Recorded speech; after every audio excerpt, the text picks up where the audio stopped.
Chapter 13. The Devil's Trademark. One day, when John and I had been out on some business of our master's, and were returning gently on a long straight road, at some distance we saw a boy trying to leap a pony over a gate. The pony would not take the leap, and the boy cut him with the whip, but he only turned off on one side. He whipped him again, but the pony turned off on the other side. Then the boy got off and gave him a hard thrashing, and knocked him about the head. Then he got up again and tried to make him leap the gate, kicking him all the time shamefully, but still the pony refused.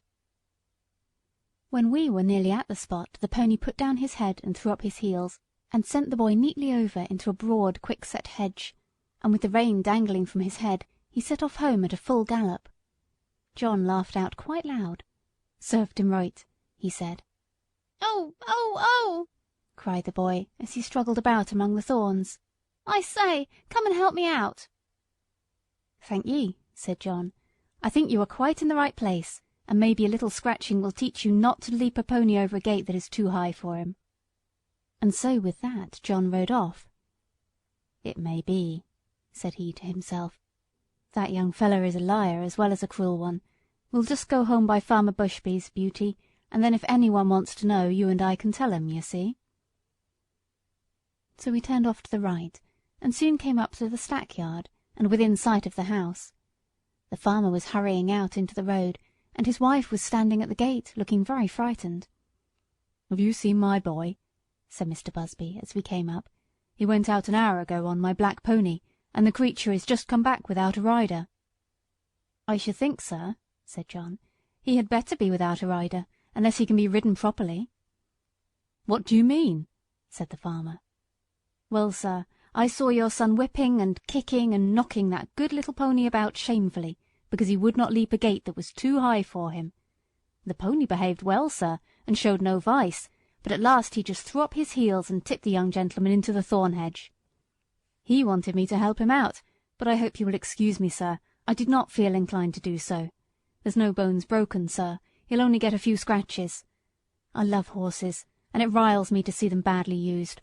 It is a bad plan to aggravate an animal until he uses his heels. The first time is not always the last." During this time the mother began to cry. "Oh, my poor Bill! I must go and meet him. He must be hurt." "You had better go into the house, wife," said the farmer. "Bill wants a lesson about this, and I must see that he gets it. This is not the first time, nor the second, that he has ill-used that pony, and I shall stop it. I am much obliged to you, Manly. Good evening." So we went on, John chuckling all the way home. Then he told James about it, who laughed and said, "Serve him right. I knew that boy at school. He took great airs on himself because he was a farmer's son. He used to swagger about and bully the little boys. Of course, we elder ones would not have any of that nonsense, and let him know that in the school and in the playground, farmers' sons and labourers' sons were all alike.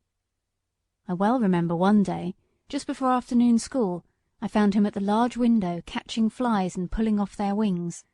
He did not see me, and I gave him a box on the ears that laid him sprawling on the floor. Well, angry as I was almost frightened. He roared and bellowed in such a style. The boys rushed in from the playground, and the master ran in from the road to see who was being murdered. Of course I said fair and square at once what I had done and why. Then I showed the master the flies, some crushed and some crawling about helpless, and I showed him the wings on the window-sill. I never saw him so angry before. But as Bill was still howling and whining, like the coward that he was, he did not give him any more punishment of that kind, but set him up on a stool for the rest of the afternoon, and said that he should not go out to play for that week. Then he talked to all the boys very seriously about cruelty, and said how hard-hearted and cowardly it was to hurt the weak and the helpless. But what stuck in my mind was this.